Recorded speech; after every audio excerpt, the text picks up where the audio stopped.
Gente, eu quero trazer agora informação para vocês sobre a aprovação do orçamento de 2026. O Congresso aprovou há pouco esse orçamento e tem alguns detalhes que são importantes aqui. O orçamento trouxe 61 bilhões de reais em emendas parlamentares. Pouco mais de 11 bilhões a mais do que no ano anterior. E o principal, e aí eu quero te ouvir, seu Fábio Piperno, porque se aprova um aumento em emenda parlamentar, mas se corta o orçamento com Previdência, com pé de meia e o que mais mesmo, Bruno Moza? Auxílio Gás. Auxílio Gás, que também já tinha sido cortado. Agora, nesse momento, pé de meia e Previdência também tem cortes, mas as emendas parlamentares subiram, estão infladas. Olha, o orçamento, a parte das emendas só não é mais inflada do que a disfarçatez dos parlamentares, né? Isso é evidente. Mais emenda significa mais trabalho para a Polícia Federal, porque obviamente vai ter muito mais irregularidade. Ou será que nós estamos tratando aí de vestais, de um congresso de Madres Terezas? É evidente que não. Então, daqui a pouco, provavelmente a Polícia Federal está visitando outros gabinetes, né, outros escritórios políticos, porque é claro que esse tome lá da cá, ele vai se tornando uma bola de neve, né? Vai acumulando cada vez mais recursos. E talvez seja a única parte da economia aqui do Brasil que tenha há muitos anos ininterrupto o crescimento chinês. De qualquer forma, o presidente ainda pode vetar e provavelmente ele vai vetar sim, porque eles mexeram em alguns programas que são muito caros ao governo. De qualquer forma, novos rounds virão nessa relação entre executivo e legislativo. A briga promete e não vamos esquecer de uma coisa também, né? Quer dizer, tudo vai depender, muito disso aí vai depender do caminho que as pesquisas eleitorais apontarão no primeiro semestre. Porque uma coisa é a aprovação das emendas, a outra coisa é a liberação, por mais que hoje a relação seja de chantagem. Fala, Gani. Olha só, mostra que em ano eleitoral a máquina, ela é ligada, né? E os parlamentares ligaram a sua máquina, né? Como o Piperno falou que vai ter mais trabalho para a Polícia Federal, eu digo também que vai ter mais capacidade de reeleição ali de muitos parlamentares, porque mais dinheiro significa mais votos, né?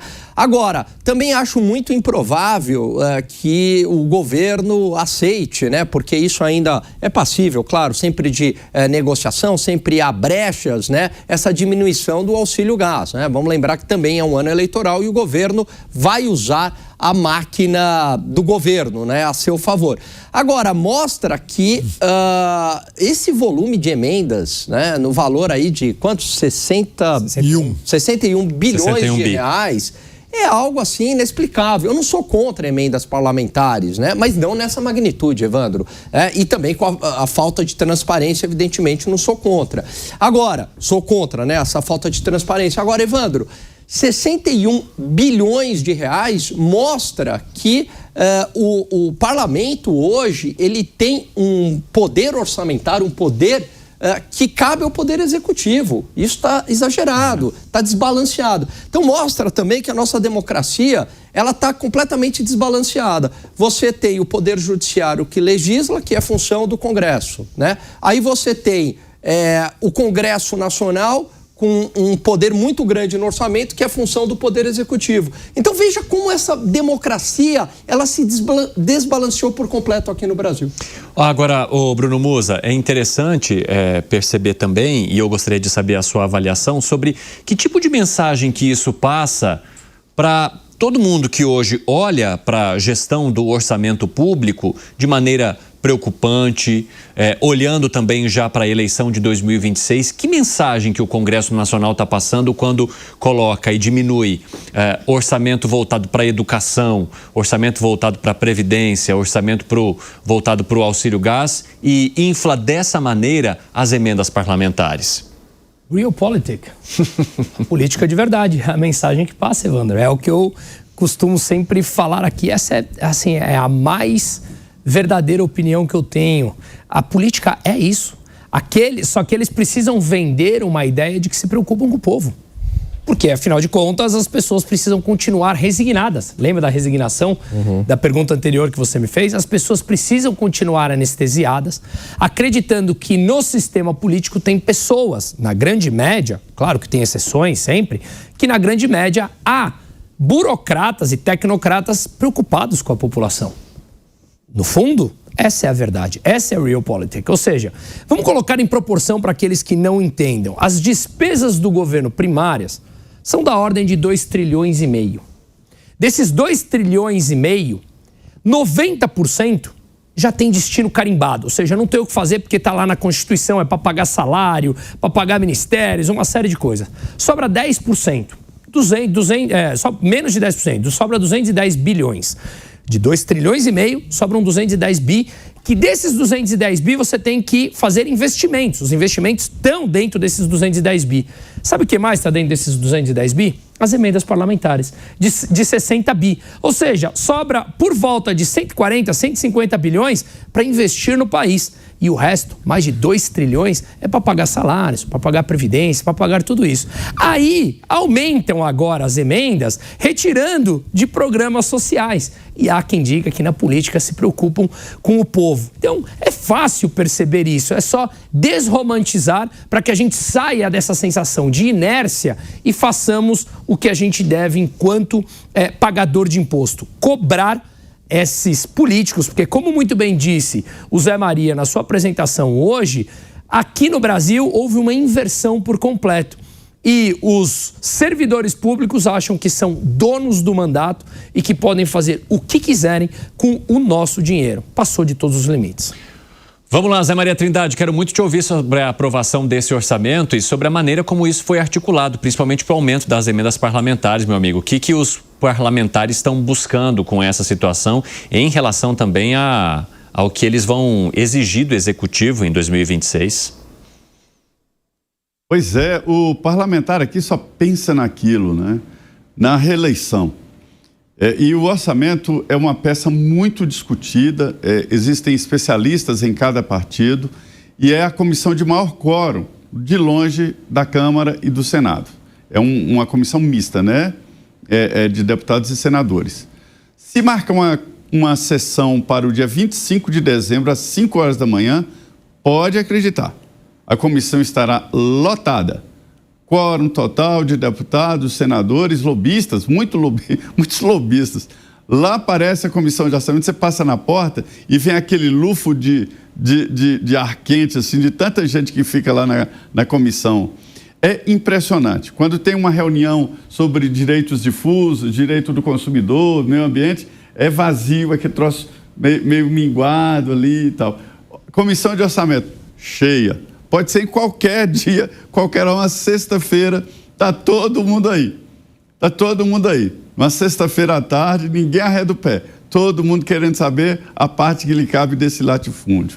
O orçamento de 6 trilhões e 500 bilhões de reais. 2 trilhões, quase 2 trilhões. 1 trilhão e 850 é para pagar o serviço da dívida. Não é nem para amortizar. É bem menos, é 200 bilhões.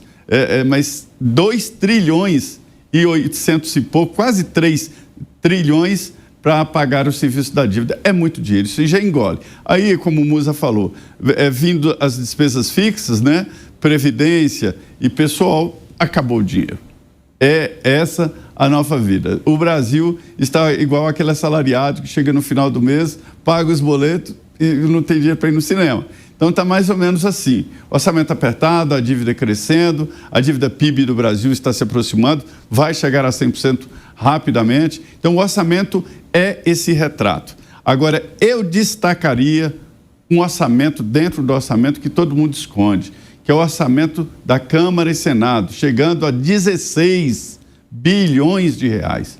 Isso é muito dinheiro, senhores, muito dinheiro.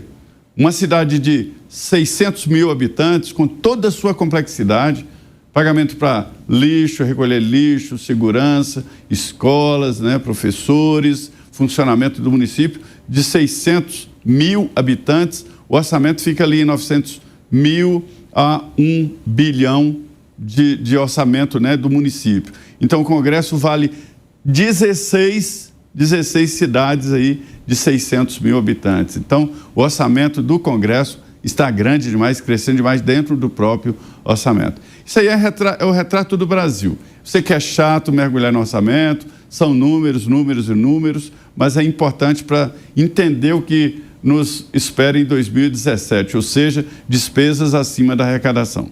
Exatamente, Zé Maria Trindade, 2027, né? O Zé falou 2017 ali, mas é 2027, eu imagino que ele 2027. 2027, é. Agora, Fábio Piperno, você entende que quanto maior o orçamento que o Congresso Nacional estipula para si, maior também é a dificuldade de negociação que acontecerá lá na frente quando o Executivo precisar de alguma coisa e vice-versa?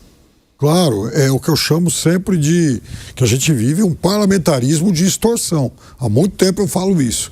E é óbvio que isso também é um mecanismo de chantagem, não tem a menor dúvida. Agora, duas coisas que a gente tem que salientar. A primeira é como esse pessoal é corajoso. Isso a gente não pode negar. Porque a Polícia Federal todo dia praticamente visita algum deles aí. E mesmo assim, eles, de forma sem a menor disfarçatez, eles continuam expandindo o seu naco, a sua fatia, né? Com a gula de dar inveja, né? Enfim, a qualquer um. A outra coisa é que, fazendo uma conta rápida de padaria, que 61 bilhões de reais divididos aí por 594 parlamentares, Câmara mais Senado, isso dá mais de 100 milhões por cabeça. Convenhamos, é um belo dinheiro para o ano eleitoral, o ano em que todo mundo vai precisar engordar suas campanhas, fazer caixinha, seduzir prefeitos, trocar favores e arrumar votos, né? Fala, Bruno Musa. O Zé Maria mencionou a respeito dos municípios e eu fiz uma análise recente que eu postei no meu ex. Olha que interessante isso aqui, né? Nós temos hoje 5.569 municípios, tá? Eu não tinha ideia do número final aqui.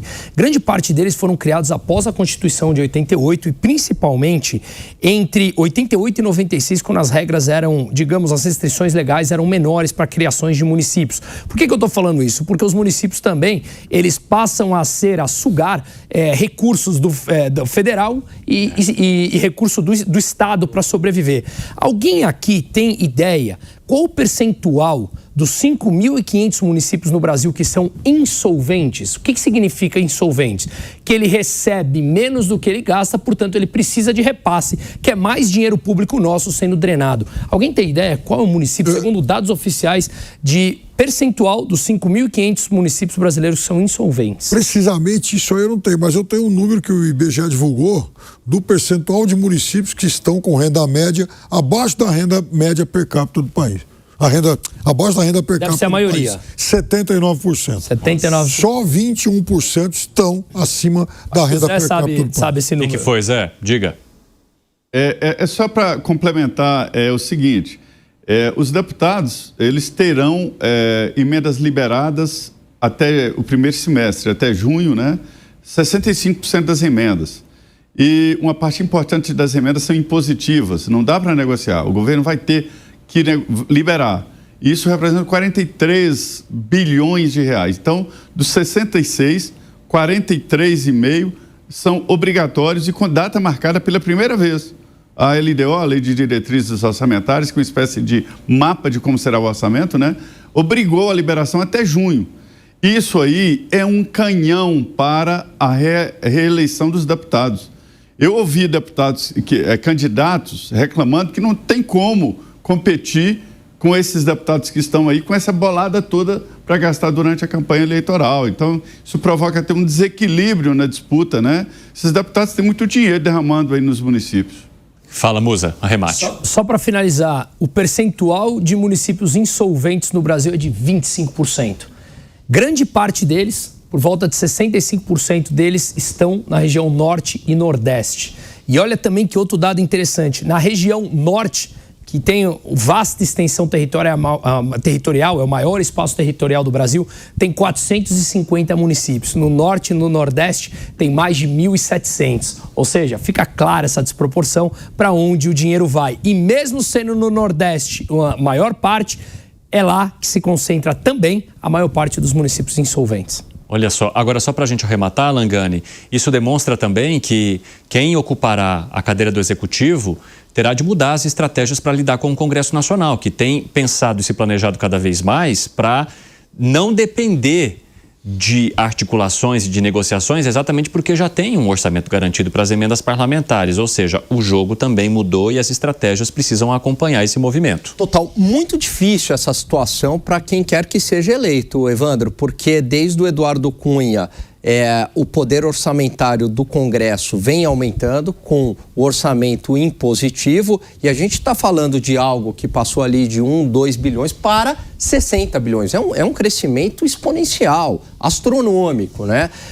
E além disso, quem quer que seja eleito não tem que lidar apenas com um Congresso com muito mais poder, que agora depende menos do Poder Executivo. Porque no toma lá da cá, Evandro, você não precisa mais de cargos, porque você já tem a garantia da emenda ali impositiva. Mas você também vai ter que lidar com a Suprema Corte, que também se tornou um ator político. Não está fácil ser presidente no Brasil atualmente, não.